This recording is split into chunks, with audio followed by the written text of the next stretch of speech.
Okay, I learned something today. You got to triple tap on the function button, which is an M, uh, for it to do the selfie mode. And so that's probably all I need. I think we've got 17 seconds on this video. I'm going to go outside now and try a little sample video here. And all the YouTubes we watched today, it said this thing doesn't do really great in dim lighting. So it's a daytime use. And it already looks like it's not bright enough out. This thing has to be used at full sun, Chuck. Yeah. It's even right now. It's not. All right, so we got. What was it? 5:30 at sunset at Castro Valley. So I don't know this thing right here. I don't even know how to put it in. I think I watch the radio. Ah, all right. You probably have to do that. So I'm just practicing here with this thing. You're in the way of my video. Yeah. I'm gonna film this. We can try it. See how it works. Okay.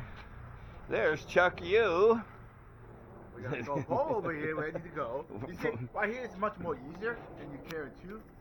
Yeah, but I think I still want a selfie stick for this one. But maybe you're supposed to be closer. Anyway, so we're practicing with our YouTube, or what do you call, GoPro equipment and stuff today. This is a Tech pocket camera. So, and behind me, and my. You did this one. I got this two right here. That's why I'm filming you. Okay. That's when I go with you, right? Okay. When you go filming, that's how you go with this two right You here. use the iPhone and the thing. So I found you triple tap this M button to get it to selfie mode, and then it follows your face. Okay. So I learned how to do that part now, because I thought maybe the lens was broken. This one right here, they don't have that selfie check because when you move, it's moved on this one. Yeah. But this one right here, it actually. Yeah, that's a stabilized. Yeah, stabilized. Okay. So this one's stabilized too. So. Okay. Check out all those. Well, the lighting's not getting any better. So what we have here, hi folks, this is Professor Mikey, doing a little sampled video on our first subject, which is a 2018 Honda NC 750X. I bought it last year. I could have gotten a 19 or a 20, but I like the color of the 18, so that gave me not a lot off, but I wanted this color, so it's the one I ended up with. Anyway, I've done a lot of modifications. We're going to talk about those in the next couple of videos. What was good, what's probably overpriced. And there's our neighbor Farouk. Hey, good. So, as you can see from here, it does have the center stand on it. That was the first ad I put on. It has the engine guards, and thanks to some other YouTubers, vloggers, I found out to get the SW Motec ones, they stick out enough to protect the radiator where the factory engine guards don't. I added, got hit a couple of times at speed with not wearing gloves in my hands with some big bugs, so I put these on even though I'm probably not going to do any off-roading, which is brush guards, I think you call these. RAM mount for the iPhone. I did add in here the 12 volt USB. See if I can go around it. There's the 12 volt 2 amp USB cord. The 12 volts in here. So that's for charging the phone while you're on a long trip. If you notice too, you see the little silver spots here. Those were black coming from the factory, and I just thought it looked a little better having a little less black on the sides. And then, of course, I added the rack because I've got a set of saddlebags I'm using for some weekend travels. And then, of course, got a flat tire the third day I owned it, so I put a Michelin Road 5 tire on it. Everybody seems to like those, and it did seem to improve the handling. They're soft on the edges, hard in the middle, and seems to be pretty sticky.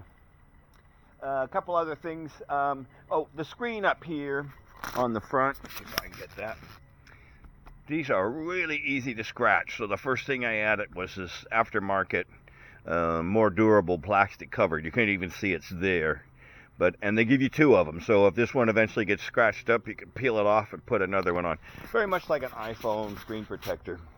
And of course, the windshield itself, while we're up here, is a little taller, although you wouldn't notice it unless you had them side by side.